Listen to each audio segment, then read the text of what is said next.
What's up, everybody, and welcome to the Die Is podcast. My name is Alex. This is Justin and Nick. Welcome back, guys. Howdy, everybody. How are you guys doing? I'm doing awesome. I'm doing well. I'm a little tired. But Sure. I'm good. Why Yeah. are you tired, Justin? We introduced our third child into my family at the end of April, so I'm not getting a ton of sleep, and I'm having to pay a lot more attention to the first two kids. But it's great. It was pretty selfish of you to have that kid right during our tournament. It was extremely selfish. That is one thing I apologize for, and I will plan better in the future. That's fine. Congratulations. Thank you. How about you, Alex? How are you doing? I'm doing great-ish. Solid. So. Yeah. The only reason it's ish is because I really wanted to buy a Dread Saurian. Oh. I've wanted one for a while. I was asking Jake about his because I was thinking maybe I would try to buy his from him. Turns out he already sold it. And why did he sell it? Think about the discount you could get on a Dread Saurian. Prices are probably plummeting. Yeah.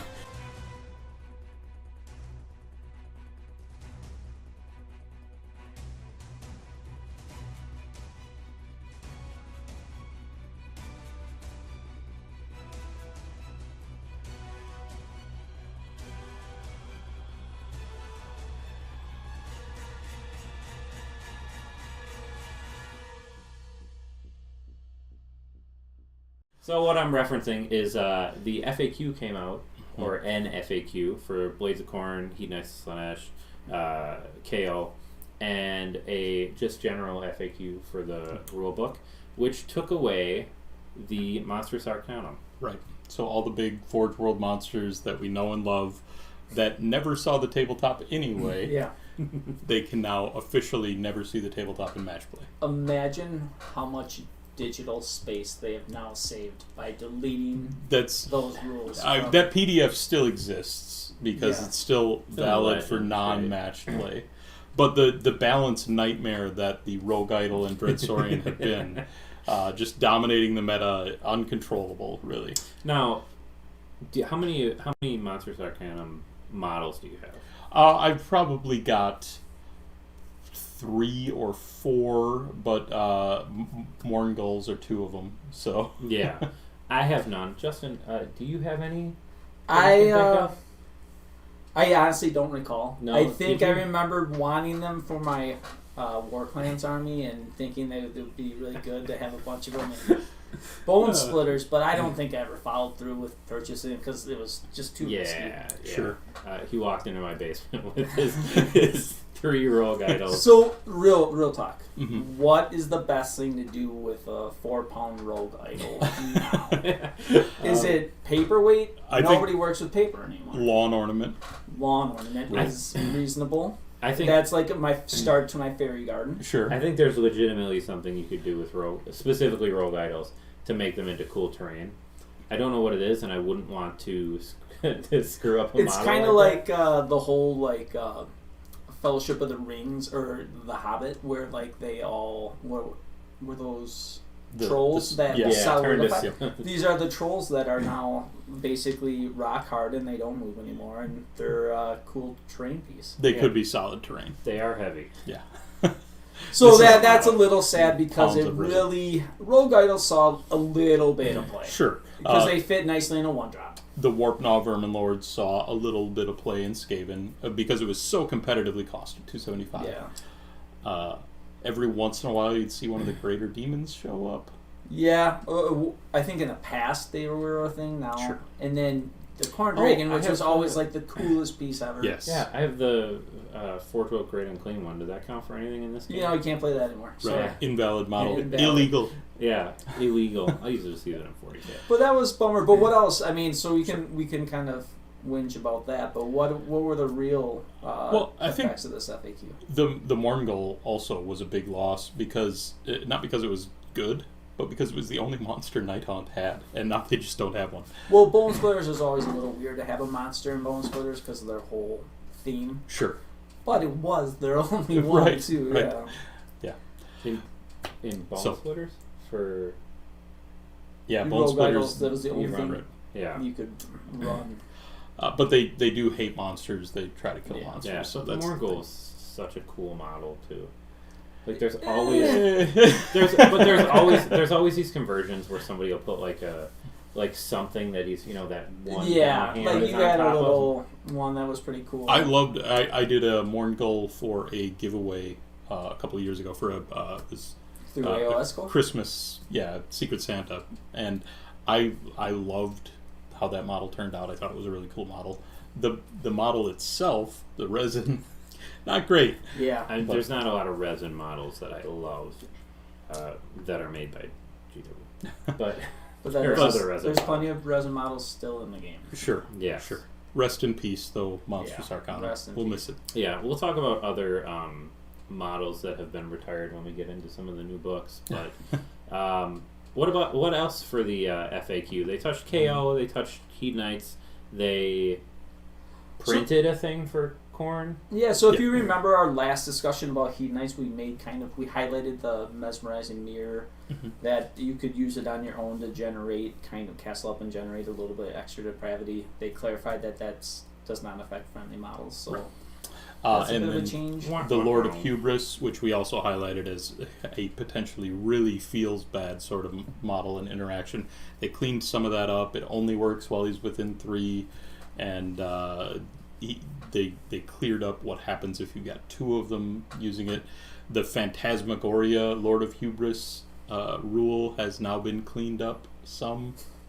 Ish. I still don't understand what's going on with Phantasmagoria. Like, I don't have the minutia, rules of how simultaneous is defined, or I'll just let whoever. It's like working with magic all the time. I think most players. So to get into the weeds on this one, Phantasmagoria, they said this is the spell where when it's on an enemy unit, when they activate, you get to retreat, right? And typically activate happens, in theory, just before you fight. So the way it was played was they activate, you retreat, then they fight. Yep. Right. Well, they've now FAQ'd this. This is really more of an errata than an FAQ, but they've FAQ'd this. They've answered the question, does this happen simultaneously? And the answer is yes. That the only answer they gave in the FAQ They is were the real word specific. yes. Yeah. I mean, you can't misinterpret It is that. simultaneous. Well, the rules of Age Sigmar don't allow things to actually happen at the same time, right? So there's a clarification in the core rules about how you handle simultaneous things, and it works in player priority order. So on your turn, your simultaneous thing happens first. On your opponent's turn, their simultaneous thing happens first. So in their turn, they can actually fight now. In their turn, they can fight, then you retreat. In your turn, you retreat, then they fight. That's fine if they wanted it to work that way, although that's clunky. But if they wanted it to work that way, it would seem more appropriate to have an FAQ answer different than yes. Right. Well, it's like, hey, guys, look up simultaneous and rule. Or they could even say Sure, simultaneous is See this Rule, rules section. yeah. Right. Yep. So if it works in priority order, Mm-hmm. on your turn, you activate your unit. You can pile in an attack, and then they retreat. Right? On your opponent's On your turn. opponent's If you're turn, the Slanesh yeah. player, on your opponent's turn, they fight, and then you retreat. But then, in your turn, if you're the Slanesh player, You go in, you fight. They go to activate, you retreat before they fight. yes. But if you retreat, then don't they get to pile? Like they still pile in, right? Yes, because they've started their activation, presumably. So they So get they to still so continue. if you with can the only fight. retreat 4, Right. let's just say, then they can still probably get into. Right, or they, even if you can retreat 6, their pile-in very likely will keep them in combat with you, or if you can retreat 5. So to the generally accepted way we thought Phantasmagoria worked previously, this is a pretty big nerf. It's very much a nerf on your opponent's turn, and it doesn't change it on your Right. turn. Right. But we thought our prior understanding was it was just they go to activate, you retreat. Right. And so yeah, the spell's still good. It's just not insane. Sure. And my biggest problem with this is not how it affects the power of the spell, but just the clunkiness of this. And I can see why someone reading this rule would say, well, regardless, they happen simultaneously, so I roll my attacks no matter what, right? I'm attacking as you're retreating because they've left it with just a yes answer. And no, nothing happens simultaneously in Age of Sigmar. Yeah. If things should happen simultaneously, you follow the rules of priority. Do you ever think when you're reading an FAQ that nobody actually asked this, and maybe they asked themselves just so they could give an answer? Well, I don't know. think this is a question that came up, right? How does this work? But then I think they crafted the question that they thought would explain it the best. And they, oftentimes in their FAQs, the answer is in the question, and then the answer is just, it's saying yes, Yeah. confirming what was laid out in their question. But you would assume if someone actually asked them, like, hey, does this happen simultaneously? A person who knows the rules says, things that happen simultaneously actually don't happen simultaneously. Right, they happen in sequence. Yeah, instead of just saying yes. Mm-hmm. So, I don't. Strange. I mean, we can stick on the point, but it is what it is. They also did some nice cleanup for, like I said, the Lord of Hubris. They gave the Bladebringer Herald a little bit, the Hellflayer Herald a little bit of a glow up in terms of how it does its bonus, and then, like you said, cleaned up the Mesmerizing Mirror interaction. Yeah. And then I guess the only thing we got out of Khorne, moving on a little bit, was that I think the biggest thing is just that Karanak can summon into combat. Right, which was the rules as written before, but confirming confirmed. Yep. And then Ribtooth better be on a 50-inch 50 millimeter base, yeah. Or he's not coming on my table. I'll tell you that much. And then they made it so the Bloodthirsters can no longer be reinforced for all the people that were enjoying reinforcing their Bloodthirsters. Sure. And then then I think the last real big one would have been in KO, where, so I'll take one. Thunderers, Fumigators, The which are choking 1 per thug. 5, can now, each of them can target a unit even after the effect's been gone off. At the end of combat, they do their D3 mortals on a 2-up. So a 15 block, which we're seeing a lot of right now. A 15 block on average is 5 mortal wounds into the opponent. That's really solid. Yeah. Yeah. And, we had talked a little bit that some people were kind of... I always thought Thunderers great. You love your Thunderers. But some people thought Thunderers weren't worth the points when you can take the Frigate, right? The Frigate seems to be... Frigate loaded up, charging and shooting and fighting has seemed to have been the dominant meta choice. Mm-hmm. Now I think it opens it up back to... Well, Thunderers are going to do 5 mortal wounds at the end of combat. That's pretty nice. Thunderers are really coming on strong, or had been coming on strong, and now even more so. And I think the other big FAQ thing from KO is going to reinforce that. The rules as written for the combat unload of the frigate, where all the units kind of vomit onto the board when it charges, the rules as written said that you couldn't unleash hell in that scenario because you've got multiple units in combat then with you. And they said, nope, you can still unleash hell. Pick one of the units and you can unleash hell on them. And that specifically affects Engine Riggers or Skywards because they have crappy saves to begin with. They're on a 4-up save, 2 wounds apiece, and you're paying a ton for those wounds. So your opponent being able to unleash hell into that can be a huge swing. And I think that will bring down the value of some of those clown car frigate builds that we've seen. I think you'll see a lot more people running 3 Endrin Riggers outside of the boat so that they can charge in, eat the unleash hell, and then the boat goes in, things like that. And against many armies, this won't change anything, but there are some unleash hells that will just clean 400 points or something on the charge of Endrin Riggers. So this discussion, I think, kind of gets us into where we're sitting in the meta right now. This meta is so unprecedented with the fact that we've basically vomited might not be the best word, but we now have 7 playable books, right? And then an 8th, which is out, but technically not playable in Seraphon in the last 3 months. Which is incredible. It's been dizzying. To me, it's a little what I enjoyed for a while was you could introduce a new variable into the meta, and then if that variable was too strong, too weak, needed fixing, you could kind of deal with it. With this, and I think this is stemming from a conversation that Tyler from Warhammer Weekly started on Twitter. I just feel like there's just too many variables, and because we have had this avalanche of books, stuff that needed to kind of get tweaked along the way has fallen into this massive pool of stuff that needs to be tweaked, and it's like, where do we start? It's the struggle of, hey, I can release 2 books every quarter, but people who want their books, who are at the end of that line, are going to be a little pissed off. Or I can release a bunch of books, but some things might not work exactly against everything else how we want them to. But that being said, if you're releasing, how many books have we had? 8 books total in the last 3 months. 3 months. They should be testing those books against Yeah. against each other, right?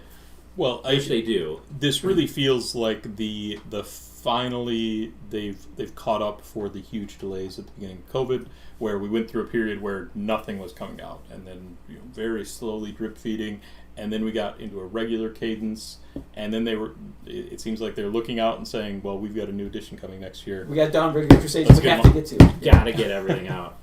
And In so fact, still hasn't gotten something. But. just dumped everything out. And, well, as you pointed out, we're used to a meta that's kind of correcting over time and has these slow shifts as things happen. And now we've just gotten a huge pile of new stuff to digest. So right now, probably at the top of the meta, you could say there's KO that seems like they're the alpha dog. But then Khorne and is Murder right there. Lust is crazy good. Yep. Gloomspite, which I still think Tragas are as overpowered as you can possibly imagine. I think Squigs and Tragas are Yeah. both fantastic. Yep. Helon is still out there, virtually unaffected, able to deal with a lot of these new books really well. And So Nesh seems to have Slaanesh come is- into it. yeah. It's strong, but not problematic, probably. Except people bring up that all they want to do is shoot to generate depravity a little bit.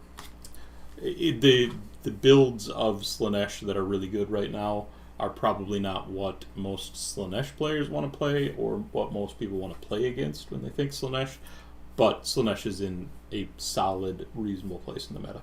Unless I'm missing something, is there some kind of gentleman's agreement right now that no one's playing Chaos Spawn Spam? Not no one, but it's not a lot of people are playing Chaos Spawn Spam out of Beast of Chaos, because that literally seems like the grossest thing right now you can do. But Helon puts such a lid on that. Sure. You've got such a ceiling.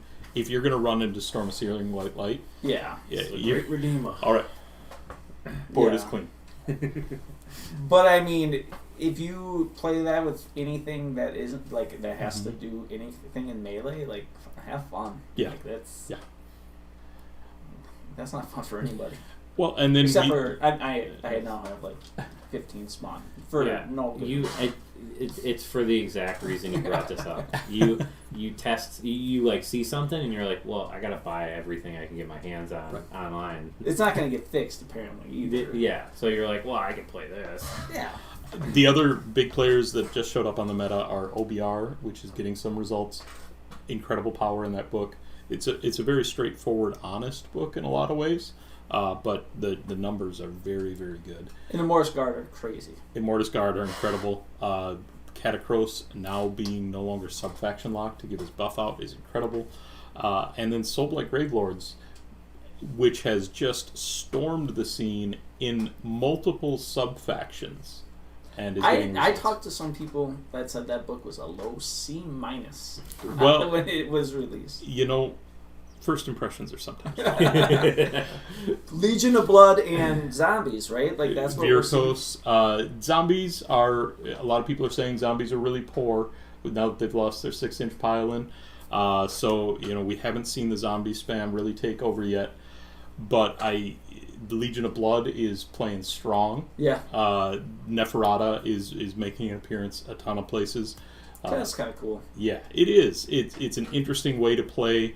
The pre-game move she can do to get units in your army, potentially 9 inches away from the opponent, or on the one battle plan, I think you can get even closer than that. But there's a lot of play you can do with those pre-game setups, and I'm excited to see them doing well because again, it's a straightforward, honest melee army, and I think that the meta is generally in a healthy place when melee armies can do well. Yeah.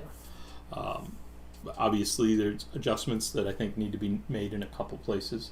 Probably some point adjustments, but the rules are good. The rules are solid, and I think it's a good book. That summer new handbook is going to be, I think, really important for balancing this game right now.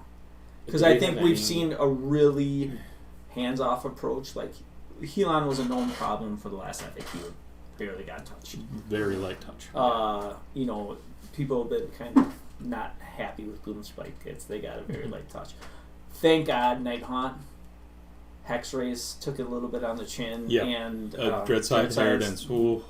People were absolutely just abusing them. Yeah. Here's a question. Do we think that these new books have, in a way, is it the popularity of people just playing new, or do we think there's a clear power level upgrade starting at Gloomspite and then pre-Gloomspite?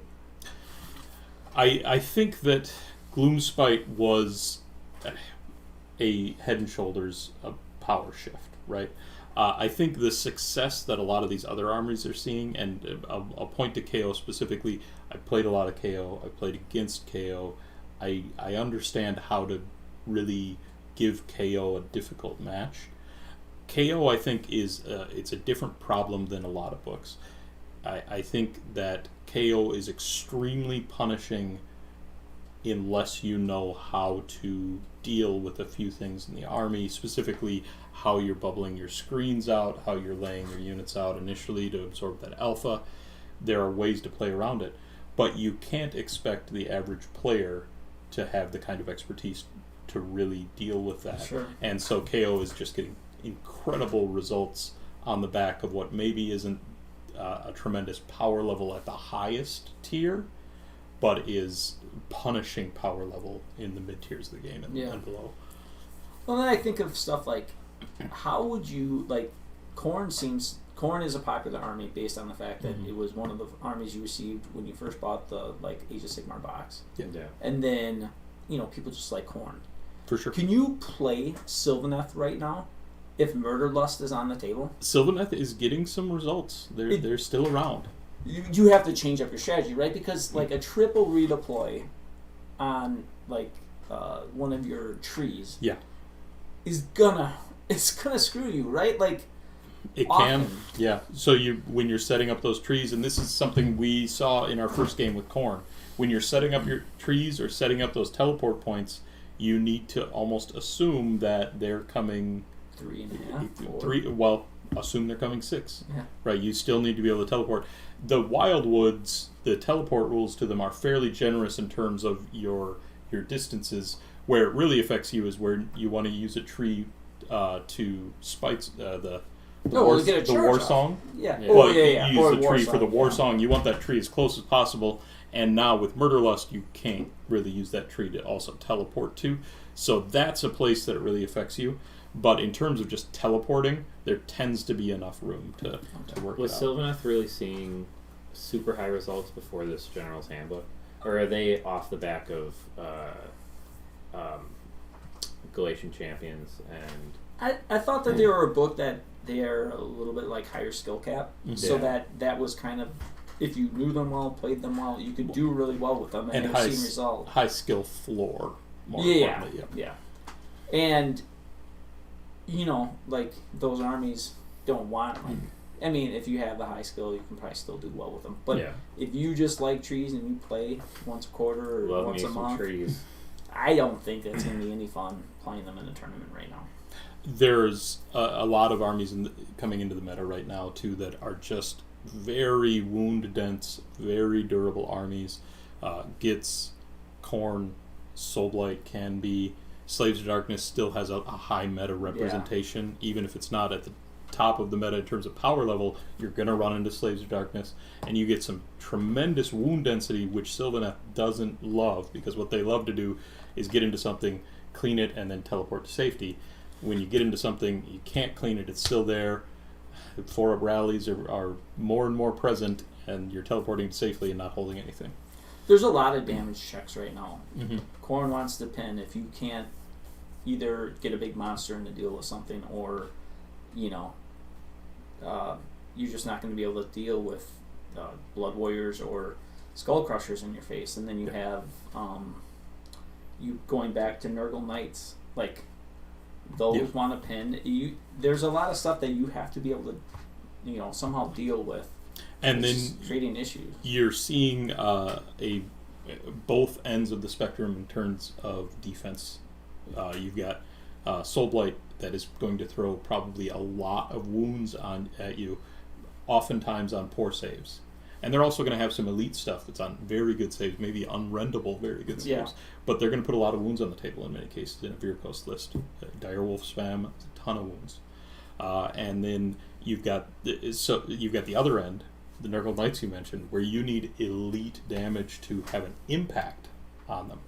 And so it's difficult to be in a position where you're good against both of those. Yeah. Got a mortal wound them off the table. Mm-hmm. So I think there's it's been I feel more distant than I ever have from the game just because of life circumstances, but this also feels like it's an exciting, challenging time to be playing.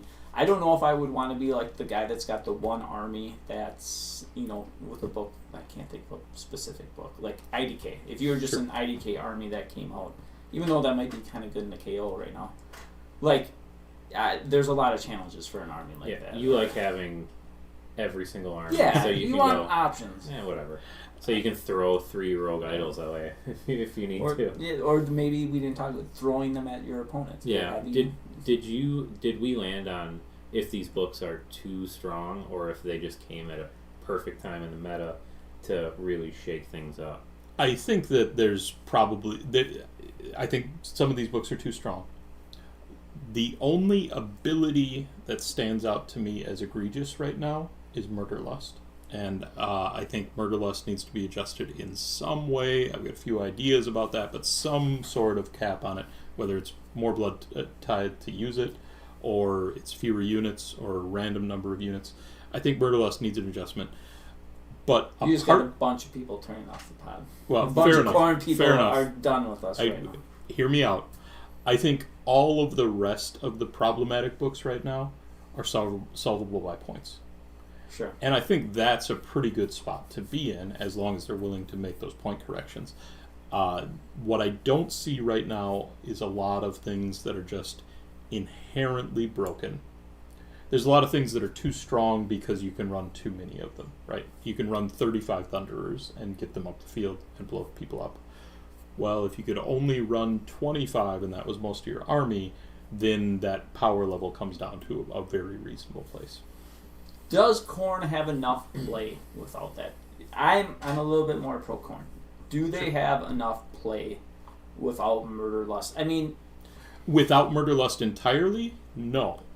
But right now, you're often seeing games with Khorne where you are Murderlusting 10 turns in the game. Yeah, I agree. And I think that can probably be adjusted. So that's 30 units moving. I do feel, though, at times when I've played the book, it's a little low in output. Sure. Like, the units may be efficient from a defensive standpoint, but there's unless you want to go in... I haven't played Bloodthirster, so I don't want to speak for that side. But on the mortal side, at least, the Skull Reaper's got a little bit. But it's low run, 1 damage attacks, and there's just not a ton. So if you take away that pinning kind of difficult ability, or if you say you have to move there's ways to tweak it, I guess. The 2.9 away into on the corner of units is a little unfun. Oppressive. Yeah. Right. The Khorne output, and I've played against it very recently. The Khorne output, even on the mortal side, gets there through those incredible prayers, and you start to see, 1 extra rend, +1 to hit from the ritualist, +1 to wound from Gore-Tide, and suddenly you've got your blood warriors that are, a block of 20 blood warriors is putting out 60 or 80 attacks if the blood secretor goes off. On 2s and 3s, rend 2, damage 1, sure, or better for the Gorglaves. those the output can get there in a lot of ways in Khorne, even if the unit power isn't there. I've missed some prayer rolls in my day. You have, but Khorne is very reliable, and even though prayer rolls are failable, a rerollable prayer roll is vastly more reliable than a spell cast from anything but Teclis or Croak or Nagash. What about a more reliable than a 3-inch charge from Justin? Well, sometimes Justin feels 3-inch rerollable. You don't miss those. No, I've never even heard of that. So I guess that also leads us into Seraphon's the newest book. Yeah. Technically not tournament legal for most tournaments right not now. out. Well, I don't know about most tournaments. I think most tournaments are probably allowing it now. You think so? Yeah, it's just the Games Workshop official events. I think one of the things that happened over the past 8 months, is that FAQs for books have been so delayed. We see now it's a 2-month window, or I think KO was 2.5 months, 2 months and 10 days. And so they've gotten so delayed on the FAQs that I think most tournament organizers are saying, play without an FAQ more and more. Yeah. And so I think Seraphon will probably be legal at most tournaments that most people are playing. When I started in 40K, it was like 2 weeks, and you were like, all right, this is getting a little long. Yes. Come on. Would you comp them right now that you couldn't summon into Yes. combat? That's probably the only thing I'd comp in the book right now as a tournament organizer. So right now in Seraphon, we haven't really talked about the book. There is an ability to summon into combat. Telepathic summons or something like that. And it's relatively short range, but 9-inch. you've got an army that's got +6 to range on a stick, and Umbral Spell Portal still a thing, and they can cast through Troglodyons or Skinks, so the range kind of doesn't matter. Yeah. So I've been of the opinion, a little bit if you watched the video that we may or may not have had, where Alex played the Croak Bomb. Yeah, it was Croak, 2 Slan, Astrolith Bearer, Trogodon, some, what did I bring? Warriors? Or no, 2 units of guard and a unit of Skinks and a Bastiladon. And that was the whole list. Right.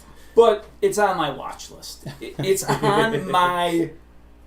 This is very watchable as far as maybe it's too strong. That many mortal wounds just right off the bat. I know you don't have a large army. I know there's other things, but you do get to summon very consistently. I actually thought it was a very good showcase of how that ability is not as oppressive as people are saying initially. You took a very good army, though. I know we don't like to think of I had as... a Castellai army. It was a very fair army. Well, we've come out and said that Soulblight's pretty strong. Castellai is not getting results yet. But I think if I had just screened things properly, if I had understood the threat better, it wouldn't have been an issue, or wouldn't have been the issue that it was. Yeah, well, in the space, I think it's a space folder stave, letting me bring inside of, or just outside of 7, Right. and then getting a charge off. Like, I was able to deal with your big threat with the exact amount of... In a way that I shouldn't have allowed to happen, right? And I think that game, for me, I had a little bit of reservation about the Croak output, but that game made me feel more comfortable about the level of output coming in. I'm not even saying though I it needs lost. to be nerfed. It's on my watch list. Sure. That's all I'm going to say. Yeah. How do you feel about the Seraphon book? There's a lot of things that I think are better, and there's some things that I think are worse. I want to see what your opinion is. I think the part of Seraphon that I love the most is the monsters and the variety of monsters, and I think with probably only 2 exceptions, I think the monsters have gotten worse, and that's unfortunate. And I don't think they've gotten worse on the War Scroll, and there's a lot of synergies in the army still, but it's important to remember what you were doing with monsters in Seraphon before. You were, with the Engine of the Gods, rolling twice on the table, which was better than it is now. With the Stegodon, you were giving it +4 attacks per profile on 4 profiles of multi-damage, good rend, good stats. You were giving it +1 to hit, just automatically save stacking it and sending it in and blowing things up. Now, the Engine of the Gods is not having the sort of impact that it used to. The Stegodon, you're not giving it +4 attacks on every profile. Its profiles are a little bit better. It can hold objectives better, but the impact that it had is gone. Is Likewise, this a Carnosaur. points fixable thing though? Like, I mean, Oh, or is it sure. is it to the point where no matter how cheap we go, they're just not they're not competitively viable? Well, one of the exceptions that I kind of hinted at, I think, is the cheap monster in the book, right? The Ark of Sotek Bastillodon. Sure. 160 points. It's not great just as it stands, but the fact that it's so cheap means it's good. I think they're all points fixable, but there's a difference between having something so cheap that you want to run it and having something that is as impactful as it feels that it should be. And I don't think the dinosaurs are really as impactful as they feel like they should be. Again, with a couple exceptions. I'm still okay with the Carnosaur. Sure. Because the number of times that I brought a Carnosaur into something with its -1 rend with 7 attacks, still hitting on 4s and 3s, -1, and doing no damage in the last book. I don't know if you can get him up to 4 jaw attacks. 4s and 3s, 3s and 2s, and Kotal's Claw if you're all out attack with -2 rend. Sure. I don't know if that's better than just 7 attacks at -1. It probably is, and there's less moving parts to get there. So, the Carnosaur is probably in a very similar spot. But the Carnosaur, like the Scar Veteran on Carnosaur, was a monster that should have been a centerpiece of the army, especially with Red Saurian gone.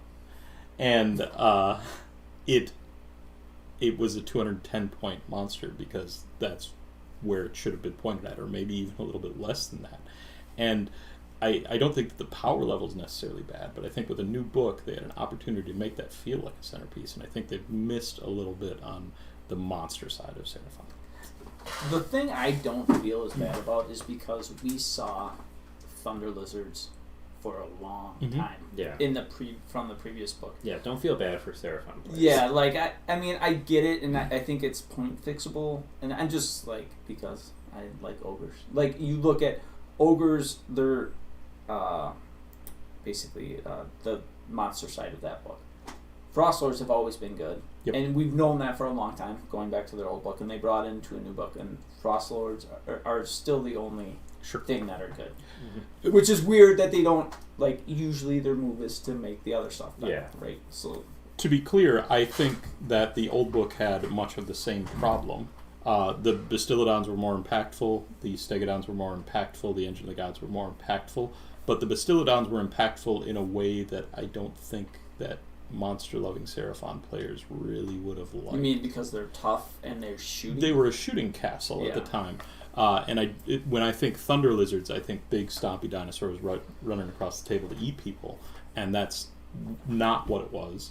And now it's, I fear, not there again because these big, stompy dinosaurs are outclassed by so much. Well, and when that book came out and the Bastillodon first came out, it had a 1-up save, that was which meant it was unrendable at the time, which people didn't.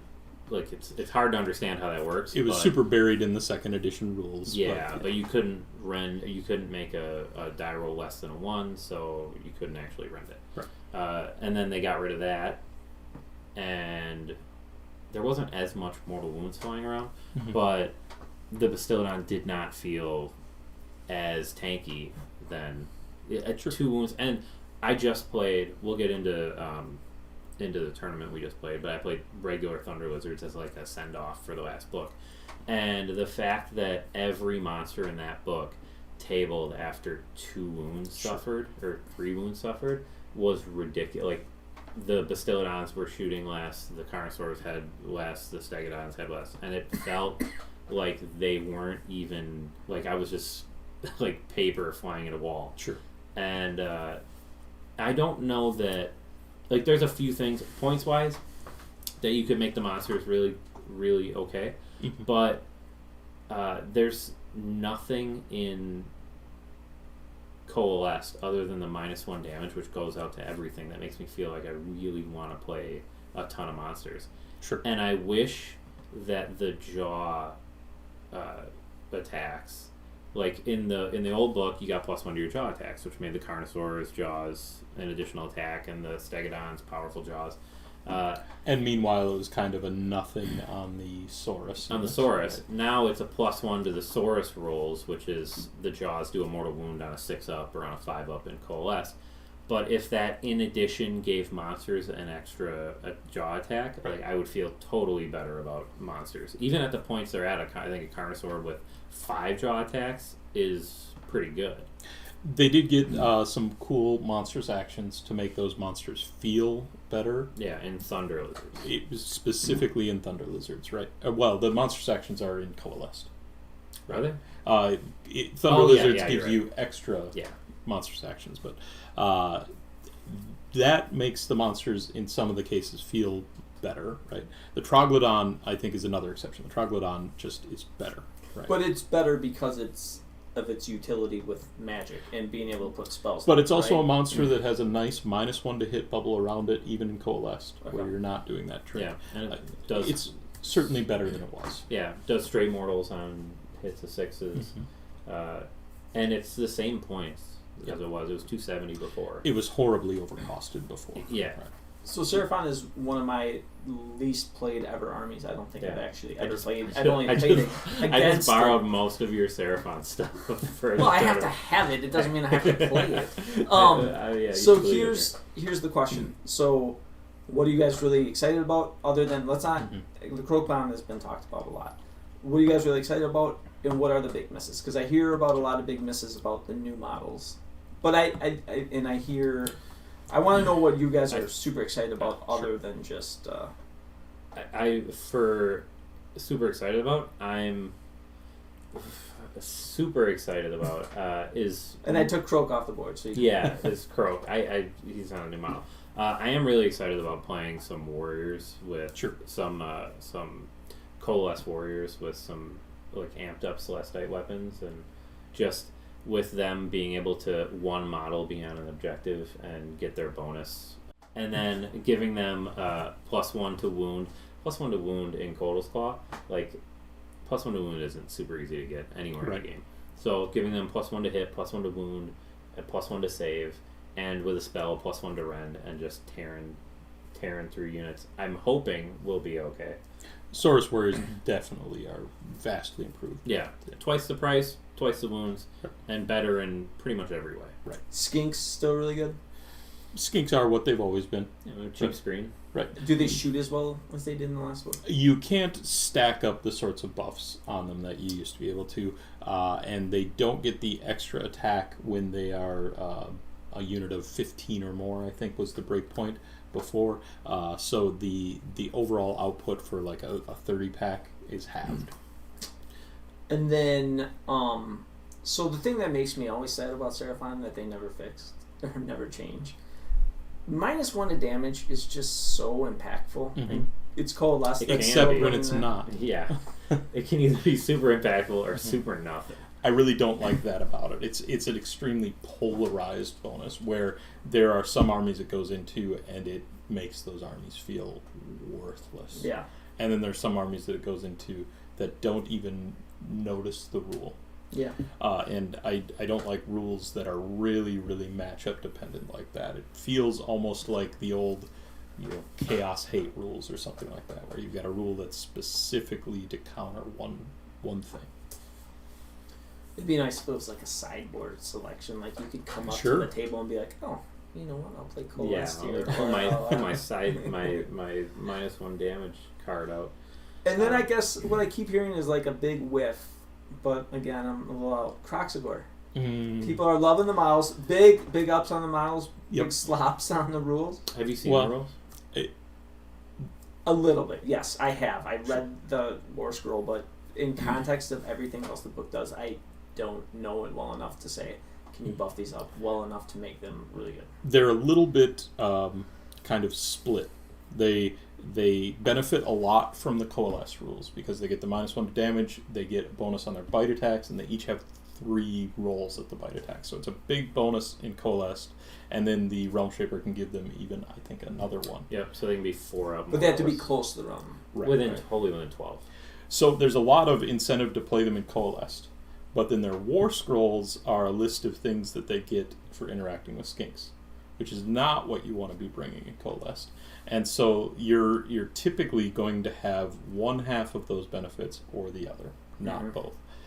And then their output, they slot in the same spot as a lot of other units that we've seen recently. Ogroid Theridons, New Bulgors, that sort of monstrous heavy infantry, or monstrous cav, I think they've been called. They're in that spot, and in terms of output, I think they're the lowest that we've seen in recent books out of those. Which I don't think they're... Theridons don't... Theridons? Ogroid Theridons. They don't see play, even though I know people Right. that really like them. They slap like crazy. Their damage output compared to Kroxigor output is just off the charts. Yeah. Bulgors were one of the random units that took it on the chin in the last Sure. FAQ, but they're very playable and still very good. And their output is incredible. Kroxigors are in that same role, but they're hitting on 4s for the most part, which is just awful. Unless you have a bucket of dice. Right. Do they have a bucket of dice? They don't. Okay. No.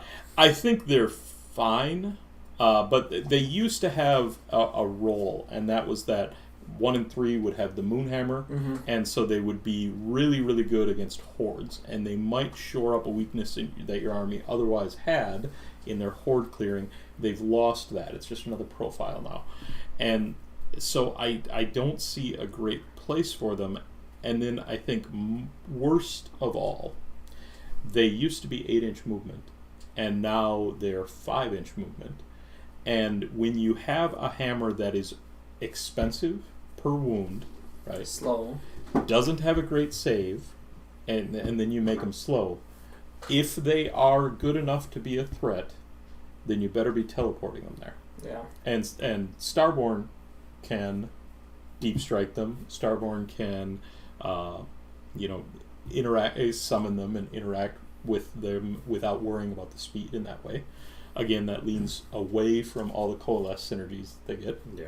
But Coalesce, you're foot slogging. You want to be close to your Realm Shaper. You want to be close to your buffs, but you're coming up the board 5 inches at a time. They suffer from just being a very hard to deliver hammer that isn't as good as the other hard to deliver hammers that we've had. The cynical side of me is shocked because that model, it's It's killer. fantastic models. Yeah. And they could have sold, they'll still sell a lot of them just because of dinos, but they could have sold them by the truckload if their rules were how I was expecting. Or if they were 40 points. Yeah, right. I also don't think they sufficiently differentiated the two varieties. Right? The Warspawn have that ability that blows my mind. Where What they is the get, ability? Why don't we tell our audience about it? it's the Spawn of Sotek, where they add 1 to their attacks characteristic if any models in a friendly skink unit wholly within 12 have been slain in this phase. And that unit still has to be wholly within 12, so that unit can't have been wiped. Oh, Yeah. So you have to kill That's so some bad. skinks wholly within 12, not all the skinks, Right. and it has to be this phase. So you Those models are sweet though. I Yeah, mean, they they're are. going to look They are. so nice. I might get some to put right next to my my rogue rifles. right next to your other lost causes. Yeah. The loss of the skink priest. I just feel like this is an in memoriam with the rogue idols here. The loss of the knights. Skink priest, knights, salamanders, razordons. No, the new salamander. Spawn of Chotek. Yep. Is it good? No.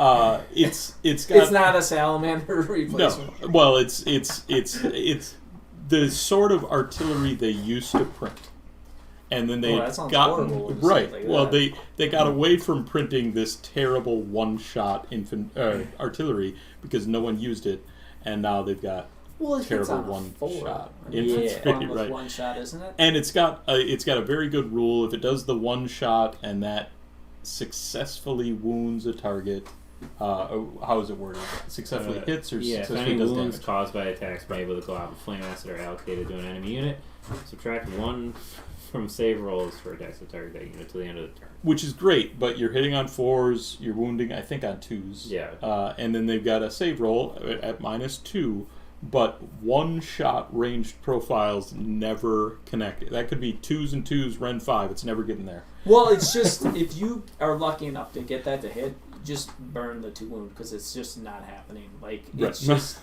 I mean, the odds aren't even that great. You know, like a 3-up, 2-up seems super easy, but the odds are probably what 50-50. Even a 3-up, 2-up. Now you introduce a 4-up, 2-up.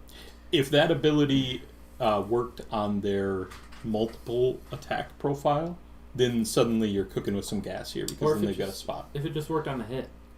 Right, or just hitting, right? Because then you give them all-out attack or another +1 to hit. You've got a 2/3 chance to give -1 to save. That might actually be too good, almost. But How much bigger of a base do I have to get for my old salamanders? Just I think they're maybe the same base. Oh, they are. Yeah, Okay, and they've good. got this 3 handlers like the old salamander. Yeah, used they to don't have. work the same, but... And Right. you can't reinforce these guys, right? Yep, Because they're a single artillery. I don't even think I can play all the salamanders. I think that was just an unfortunate kind of miss. I think they wanted to make sure that they didn't give the same sort of power that they had in the old book. So they gave it no power. Right. The Raptidons are... The Chargers, I think, are excellent. The Hunters, I'm not sold on unless you're doing a full Raptidon spam, and then maybe you sneak in a unit of Hunters to provide synergies.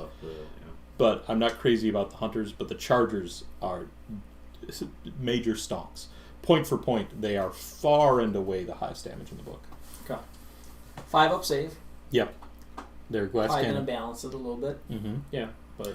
And their damage comes from them being near objectives. Or Oh, that's cool. arcane scenery. Or arcane scenery, yeah. Oh, sweet! Yeah, but That yeah. 50-50 rule that people Yeah. don't even... Well, they get +1 damage, which is awesome unless you're going into Thunder or Coalesce. Yeah, But they, for their points, they do a ton of damage. A lot of their damage is coming in on hit rolls of 4, so you need a way to boost that up. The Hunters provide you a way to boost that up, but it's a very heavy tax. You'd probably just rather have another unit of Chargers charging in. But So quick question. I don't want to put you guys on the spot. So if you had to run a non-Croak list tomorrow, what are you guys bringing? Saurus Warrior spam. Awesome. Yeah, bring Okay. 600 points of Saurus Warriors. Per unit.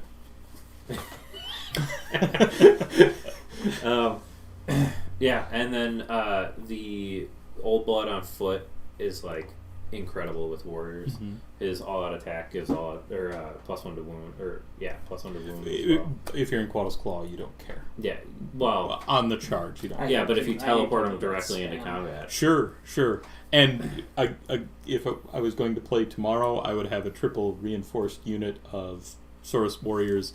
I would have a Slan Starmaster, and I would have a Spell Portal. You've told me I can't have Croak, so I'm going to have the Slan. And I'm going to use that Spell Portal to teleport those 30 warriors directly into combat with the entire opponent's army, Yeah. top of one from across the field, and then I'm going to say, these are on a 3-up save. Yep. I Mystic Shielded them. touch an Go. objective. Right. One of them needs to touch an objective. They're all on a 3-up, 2-up with Mystic Shield. Go. That rule is obviously going to be changed. But if I played it tomorrow, that's how I'd play it. Yeah. I'm always against spam, so you know. Sure. Yeah, Although I can tell. people saying the rule of 3 has got me really concerned. Yeah. I'm Yeah. going to be setting a lot of models right next to You've these only got guys. 3. You've only got 3 unplayable rogue idols now. I don't think you need Saurus Warriors. I said spam, but really they're so expensive that something like 50 Saurus Warriors on the table is 1,000 points. Does that count as spam? Probably, but it's not spam like we see in some armies. Yeah, I mean, so it kind of, I think where we're at with Seraphon, if I could sum it up, is mixed feelings. Mm-hmm. A little maybe we're a little bit down on all these awesome new models they got, but we're also Well, the Agrodons don't make a whole lot of sense to me because they're a cavalry unit that wants to get stuck in combat and stay there. and doesn't want to kill what they're in combat with. And I don't understand that 100%. And their damage per point is not great, right? They're not really what's it slapping say? things off the if they table. want to stay in combat. They're on a 4-up save. So they're not going to stay in combat. Well, they can, against a lot of things, rely on scaly skin, the coalesce Sure. shield to stay in combat. But again, it's so matchup dependent. And I look at this coalesced army and I say, if you give me the right matchups, if I'm against Slaves to Darkness with some Varangard, Knights, Chosen, those sorts of things, or I'm against Hearthguard Berserkers with the broad axes, right? Not the pole axes, the broad axes. Or I'm against anything in the game. You're against that pigs. You're right. against Iron Jaws. You're against Anything ogres, that's you're 2 against- damage. Yeah. Then all of these things become incredibly durable hammer anvil combos that can beat the world. And then I say, well, but if you put me against Lumineth, I have no allegiance ability, and you're just going to shred me. Yep. Put you against Blood Warriors will tear up a lot of what is in this book. I feel like Agrodon Lancers need if at the end of the combat phase they're not within 3 inches of a unit, they pile in again. Sure. Or Yeah. they Not charge fight or again. something. Yeah, just pile yeah, or charge or whatever, because like you want to be wiping out unit. I don't want to be like, oh well, I can tar pit your unit with my 15 wounds on a 4-up save for 210 points. Just bring 10 more warriors. They move 3 inches less. And the Agrodons, because of the way their rule is and it builds up over time, you want to have reinforced units of them so that they can get in combat. You're going to lose some, but the remaining ones will get more and more powerful.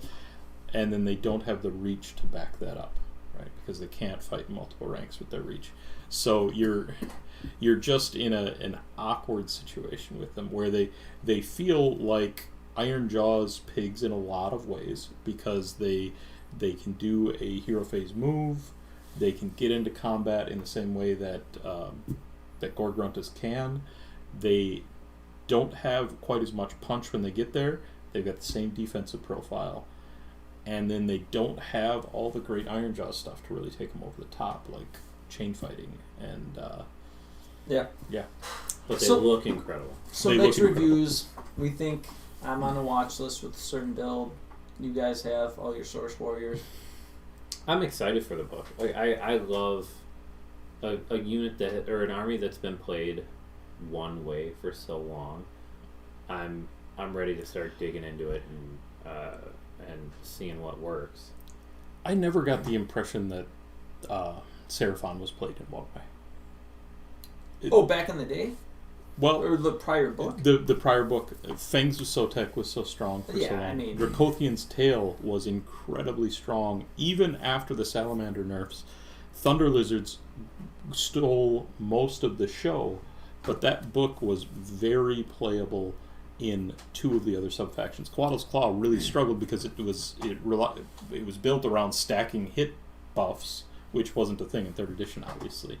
But the others all felt competitively viable for much of that book's lifespan. I feel like since the beginning of the General's Handbook with Gur, it's been like Thunder Lizards all the way.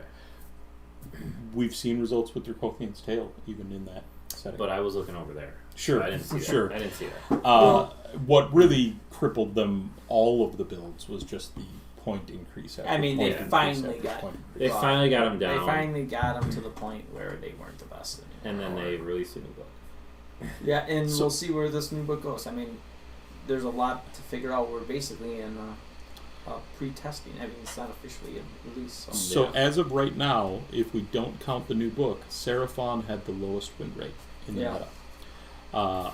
Spicy. What do you think the lowest win rate army in the meta is going to be? I have a hard time figuring out where the we're real taking losers Cruel are. Boys off. Cruel Boys isn't a real Age of Sigmar army. It doesn't Okay. have 3rd edition rules yet. I honestly think Bone Splitters are in a really bad Sure. spot right now. I think Iron Jaws are in a rough spot. Even, sure, you can bring a lot of pigs, but there are a lot of melee. So Iron Jaws melee army. Mhm.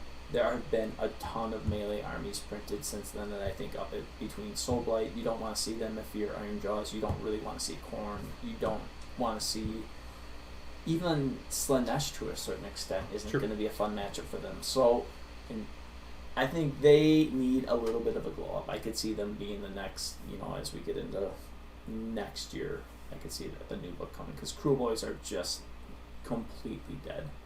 In this General's Handbook, I really expected that Sons of Behemoth was going to sink to the bottom, and we haven't seen that. Their win rate is actually pretty good, even in this General's Handbook. Maybe that won't hold with some of these new books coming on strong, but at least for now, they're in there. What do you think is going to be? I struggle. Like I said, I struggle to think about it. Orc War Clans in general, Big Wah, Cruel Boys. Big Wah's been hanging though. They've been hanging, but as a low turnout number of right. Yeah. I don't feel great about Nighthaunt, although I think Retreat and Charge has gone up a little bit in value if Khorne's popular. I don't feel great about IDK. I've been saying that for a long time. Though if KO, they can be a little bit of a thorn in KO side, but they suffer so hard because they are such a glass cannon against a lot of the tough melee stuff. And they really lost a lot from the King no longer being able to take Flaming Weapon on the Arcane Tome. Yes, that hurts bad. It hurt them more than it hurt most things. Skaven? Skaven's got some stuff to do, I think, still. Yeah. Not a lot of great stuff. The win rate's definitely not there. We saw Isaiah. No, I mean, this is a good place. So, speaking of metas, you ran and you played in a GT that we held locally. I wouldn't call what I did playing in it, but I was there. 2 weeks ago, we had our Spring Rubicon, and this is our second Spring Rubicon, but this was our first Grand Tournament, our first 5-round event. And so we had people come from far and wide. 40 players showed up, and we had a wait list, but even the day of the event, we actually had 41 players show up. Someone showed up just in case someone didn't come. That's cool. So we had not for them, but it's cool. Well, unfortunately for them, everybody seemed to have a good time, and everybody stayed for all 5 rounds of the tournament, which was incredible. Massive thanks to the players for doing that. Really appreciate everybody being there for the later rounds. We had some incredible prize support from Hobby Nights and Grey Matter Gaming. We were able to, I felt like we were able to really make it an incredible value for money. Provided lunch on day 2. Pizza lunch. Yep, pizza. From? Domino's. Domino's. The nice little local place, Domino's. Domino's, yeah. And this tournament was set up by you and our friend Sean. Sean, yeah. Who has been setting up or working or TOing at all the Rubicons so far. Yeah, massive thanks to Sean. He puts in a lot of work getting all the materials ready, getting the packs ready, managing all of the players, and organizing everything. He puts in a ton of work for the Rubicons. It really seems to enjoy it, and I'm glad he enjoys it because he does a great job with it. And then Sean from Hobby Nights. Right. The owner of Hobby Nights. Yes. Yeah. Who absolutely blew up the prize support. Like, you guys do you have pictures posted anywhere of the prize support? We do on my Twitter account, and here's a picture of our prize support. You can see the trophies that we did there. That's awesome. But we were able to, like I said, really felt like we were making it a good value for people. And, ultimately people come to an Age of Sigmar tournament to play games. But there is an entry fee for any tournament you go to. And we wanted to make it worth it for everybody that was paying that money. Yeah. And I think as far as your bang for your buck, it was pretty much knocked it out of the park. It felt like it. And credit to the companies that I mentioned that helped us get there. Yeah. So, I was not able to attend. Sure. But you had a baby to deal with. Yeah. So, if we talk about Do you want to talk first about your games experience? We don't have to go deep into them. Do you want to give credit to some of your opponents that beat you? Yeah, so that's fine. So I played, like I said, I played a Thunder Lizards list just as like a final last hurrah. But it wasn't a super optimized list. It was a couple Bastiladons, a couple Stegodons, the Engine of the Gods, Full and a monsters. Salon, yeah, and some Guard and a Carnosaur. And Did you say that one? Carnosaur? No, and a Scarvet on Carnosaur. And then I brought some Warriors in case I summoned them with the Engine of the Gods. But didn't bring an Astrolith Bearer. I didn't even pick a Triumph on my list. I noticed that while we were playing. I was like, oh, I get a Triumph. No, I don't. I didn't pick one. So I just basically came to push some big stuff up and roll some dice. And I don't know how to play Sons of Behemoth, so I figured I'd come with what I brought, with what I know. So the first game, I expected to like 1-4, which I honestly would have been fine with because I was hanging out and having fun, and everybody who was there was super awesome, and we had people that we've played with in Indianapolis and people that we know from Madison, and there was somebody from Michigan and people Big group from Chicago. Yeah. So the first game I played Dave Blenner, and he brought Beasts of Chaos, and it Friend was of the pod, Dave Blenner. Yes, Yeah. one of our Patreons. Yeah. And he brought an entirely like D&D themed custom Beast army, which was awesome. All of his gores and ungores were like, gores were like gnolls. Sure. And his what's the big His Shaggoth, which is like on like Shaggoths aren't on very big bases, No. and he's got like a giant. It's either a giant gorilla or a giant like I think it was a rhino. Yeah. Yeah. And it's Yeah. just insane. Cause Well, and he had bullgores that were like Pachyodons. They're like elephants. Yeah. With these big horns. He had an owl bear for his Chaos Gargant. Yeah, and cool flying monsters for his cockatrices. Yeah. So and we played. That was that game. It was some. I learned all about Beast of Chaos. He was doing stuff off of the table, and I'm like, I don't understand what you're saying. You understand your rules. So just do what you're doing. I trust you. Let me know it's my turn. Yeah, but it was my turn. Yeah. But that game, we I don't remember the battle plan, but we went back and forth the first turn and the second turn, and I ended up pulling all of my stuff out of my back corner and giving him just enough room to bring in his Bulgor and Big pack of gores, right? Yeah, and he ended up failing a rerollable 7-inch charge. You hate to see it. And I was able to won the double, gave him the turn instead, pulled the objective closest to him, and then just ran away from him and scored points for the rest of the game. Cowardice. Yeah, I know. It was horrible. But so I won that game, and I was really I was like I've hit my quota. Oh my god! Here we go. Yeah, I'm perfect. Then I played Andrew, who was playing Helon. Mm-hmm. That game was a lot of fun. That was a slugfest, and it went down. I know Helon really well. That's one of my other two Age of Sigmar armies. He brought 20 Sentinels, 20 Wardens, and a unit. Did he have a Teclis? He had Teclis. He had Teclis. He had a Lore Seeker. Did he have a Keflar? No. Wow. He had a shining diamond. Unit of Wind Chargers as well.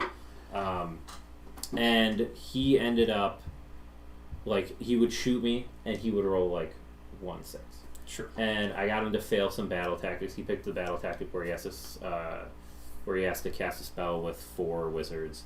Ooh. And I ended up with my Slan denying one of his spells. The board-wide unbinds come in big. Yes. Very nice. So I was able to deny some of his battle tactics, and he and we just ended up like duking it out in the center. It felt like a very fair game. which you don't really That get out doesn't- of you don't Luminath hear that. very Yeah. often. Wow. And Between Seraphon and Luminath. A lot of hyper Yeah. injury, I guess, going around there. Well, his rolls, like his ward rolls, just did not get there. Sometimes the dice desert you. Yeah, and his Storm of Searing White Light rolls were pretty low, Sure. which I think he only cast on the last 2 turns, although I might be wrong about that. But and I ended up losing that game by 1 point. Which So- is a fantastic tournament game if you lose it. It's- It's 1 by 1. And I was and the one that keeps you up at night. against Keelan, everybody's telling me like, oh, you're done. It's all mortal wound, like 1 damage attacks or 1 mortal wound attacks, and to go the distance with him was awesome. Really good. And I've played against him before, and he's always great to play against too. So it's Where have you played him? Is he local? No, he was for one of the. Oh, other he's Rubicons. at the. I don't attend Rubicons. Winter. Yeah, I know. You show up in the second round, and they go, "Do you want to talk this out?" Yeah. And I can just go. And then my third game for the first day was against Xander with his Gloomspite. The Trogs. Oh, Yeah, fun. it was a lot of Trogs, a lot of Squigs, and man, do I hate the Gabapalooza. Oh, the Gabapalooza is I good. hate the Gabapalooza. I got to I mean, if practice you game. play against Trogs and there's the Gabapalooza and some of the other stuff, it's a game that you'll remember, and not for the right reasons. I don't Yeah, think. and that game was a shellacking. If there ever has been one, I think it was like 30-9 or something like that. And Xander's great to play against too. Yeah, great guy. Yeah, I've played against Horrible Xander. army. No. I've played against Xander. He painted like 12, 15 Trogs just for this tournament. At least, yeah. Yeah, and so I've played against him before. I did summon 2 units of warriors in the same turn with the Engine of the Gods, which was Oh, that's pretty cool. Which was my crowning achievement Yeah, for the you tournament. should have been keeping a bingo card. Yeah, it would have been lose first game, lose second game, lose third game, summon 20 warriors in the turn. But yeah, he handed it to me, Sure. and I subsequently went and licked my wounds for day 2. And then I played against Brendan. Friend of the show. Yeah, he's been Off on and the on. battle The show. report many times. He was playing the Skaven army that he Was forced into playing. was forced Yes. into playing for It's charity. kind of a gunpoint army. Yeah. Mr. Mephisto's Rantathon, one of the pledge tiers, forced him into playing a Skaven army, or an army selected by the audience. Do you think he walked away loving rats more or less? Vastly less. I can tell you, it was not his favorite army, and he was like, "I'm never bringing this." in." Yeah. He Unless did it's get a for couple charity. wins. Is it on eBay yet? Well, he said he was going to finish painting it and post it. 'Cause, Sure. But the game against him was it was long and never felt particularly close. I was able to keep denying more and more war power and Yeah, that's and not just gonna be taking fun. and just taking out his. It was Storm Fiend heavy list. Yeah, like there 12 was of them, there was right? 12 Storm Fiends. He had a unit of like 20 Clan Rats, 3 characters, and And Warp Trying to Lightning remember Cannon. yeah, and a Warp Lightning Cannon.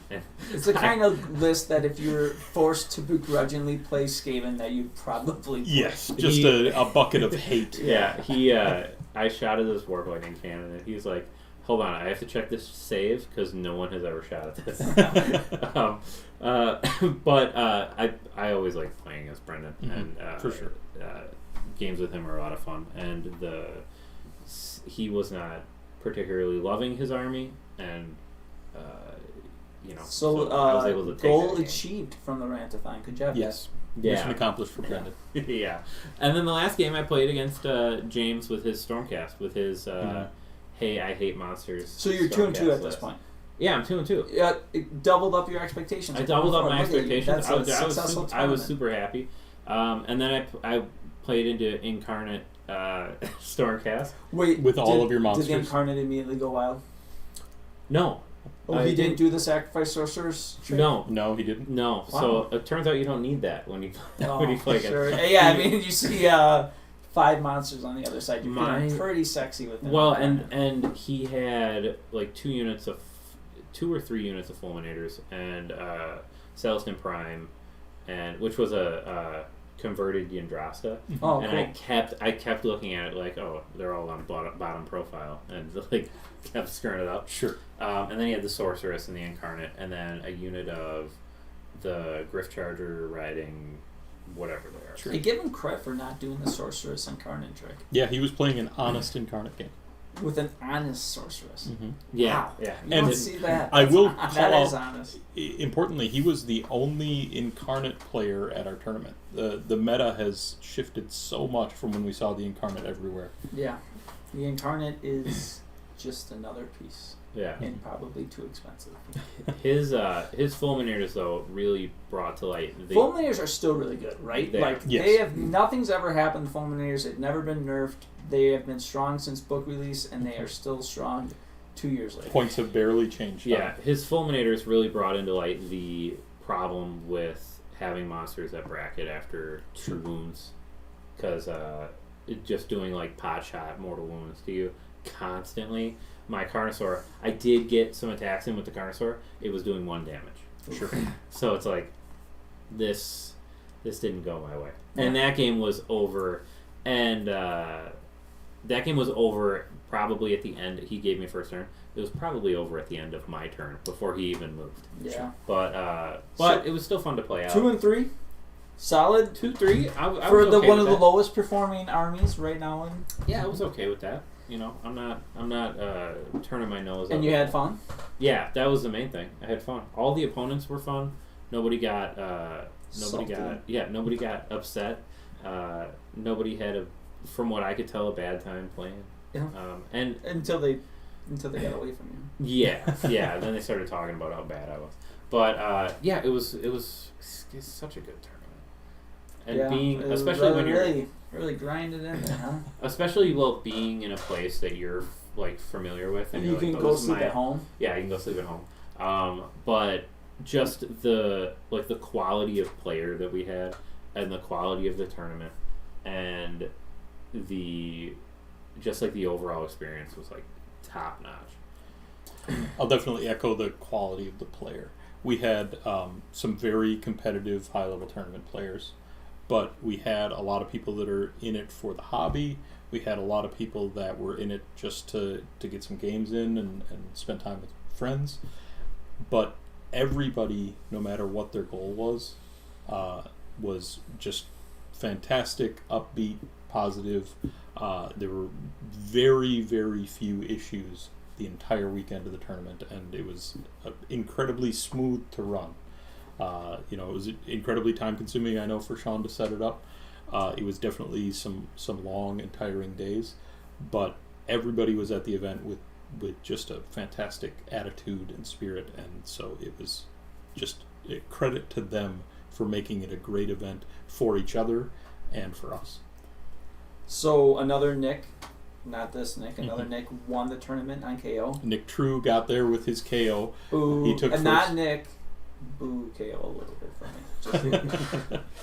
And then we saw a lot of corn in the top. Yep, the number 2 and number 3 were corn. So Barton Kennelly took second spot with his corn, and then John Otting took third with very different corn lists.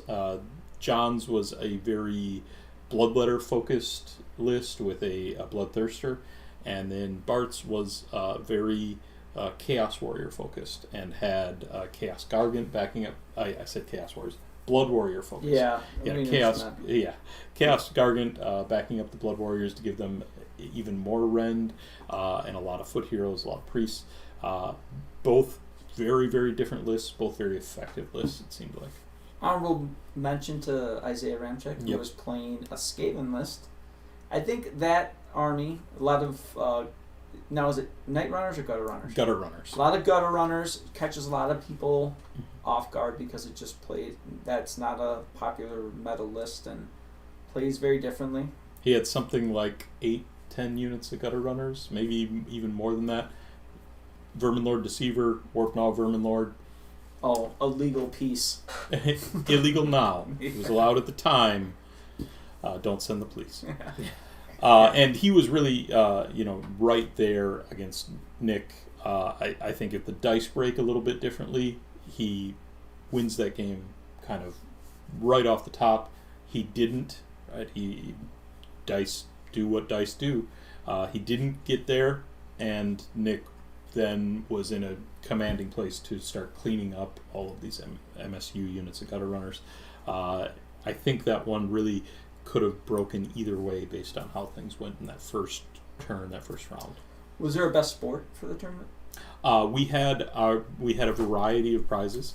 We had our No Salt Given Award, which went to Justin Pollock for he struggled through the tournament. He didn't have the best results, but he didn't concede a single game through the tournament. That's awesome. He played them all through, saw them through to the end, and we rewarded that.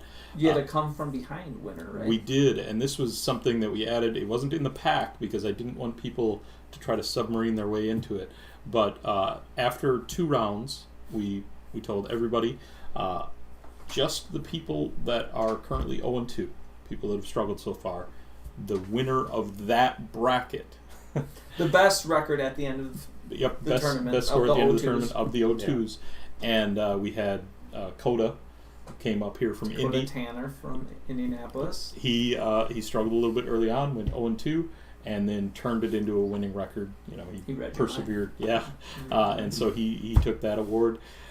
We had an award for the most charges by infantry, which went to Nighthaunt, of course. Exactly. You're going to get a ton of those. Like 60 or something. I think he had 70 charges with infantry through the tournament.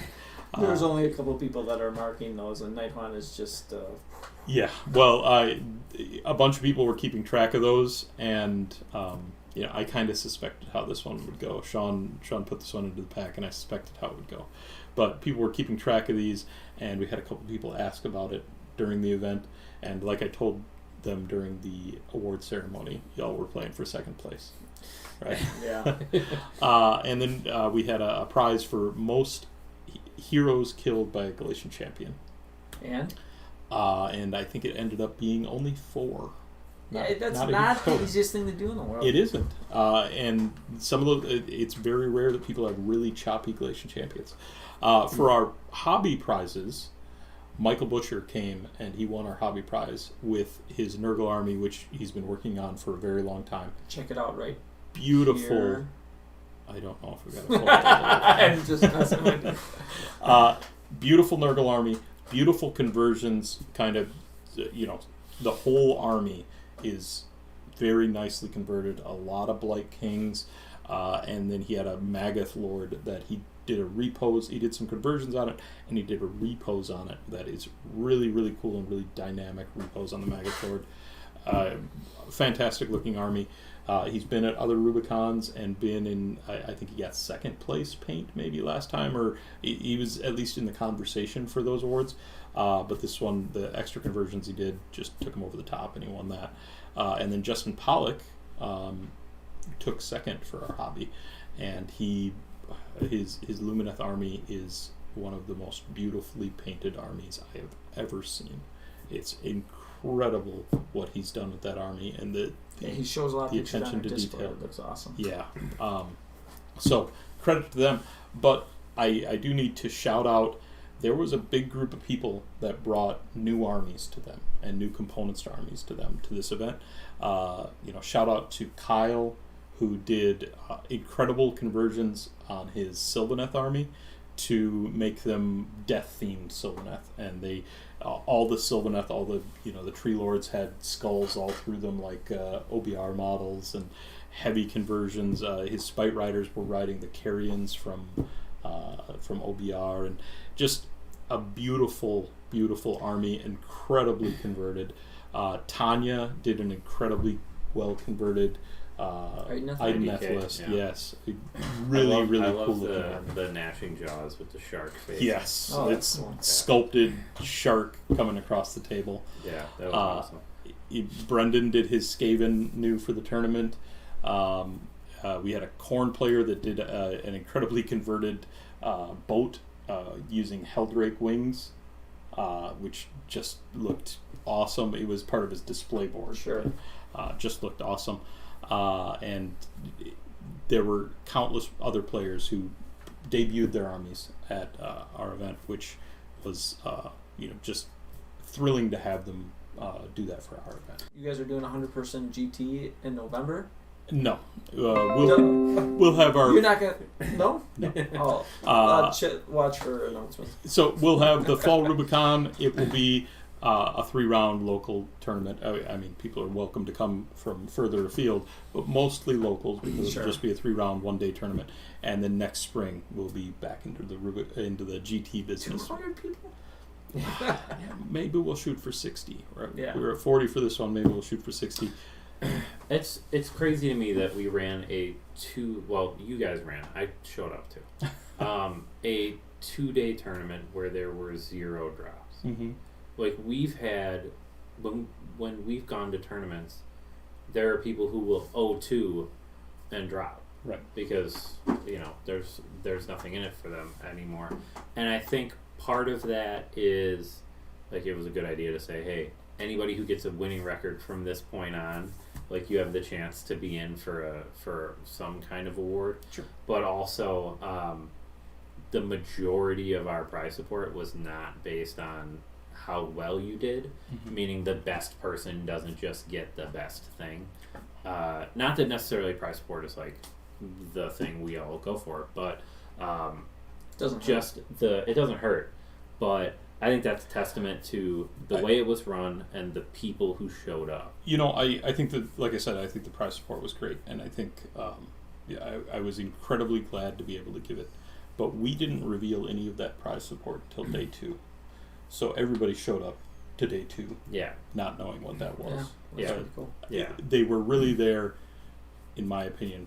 Everybody was there because they wanted to keep playing with the people that were at the tournament. And again, credit to the people at the tournament for making it great for everyone Yeah. else. Now, if Justin would have come, I was waiting assume- for we this. would've had Time one you're round. having. We'd I have was one just. I'm gonna make it out of this without anyone mentioning Yeah. it. He'd have been like, I'll show up for day 2, round 1. Just round or 4. Yeah. And he'll be like, you just want to just talk this out. But yeah. I might have another thing to do after this, so let's get through this one. One of the really cool things as well that I heard about at the tournament is that the Pants Mafia crew did a fantasy draft of players at the tournament. Oh, that's pretty So they each drafted a roster of players from the event, and Who won? I don't know who won the fantasy draft. Hopefully they'll comment below and let us know. Yeah. And hopefully you'll comment as well below and let us know what you thought of our conversation tonight. What your Tell us opinions are. Tell us what you're excited about. What you're thinking about the meta right now. If is stuff too overpowered right now? Are we in a weird spot? Join the conversation. Where's our Discord? It's usually right below. Oh, that's right. And we appreciate you hanging out. If you want to support the channel, we do have a Patreon, like I mentioned earlier. That is also linked down below. Like Mr. David Blunner. There you go. We'd also love if you just joined our Discord and joined the conversation there. We are constantly we are constantly talking about Age of Sigmar because we love the game, because we're excited about it, and especially in times like this when there's been so much change and so much going on. There's a lot of conversation happening. You should join us there. Thanks, everybody. Thanks. Thank you.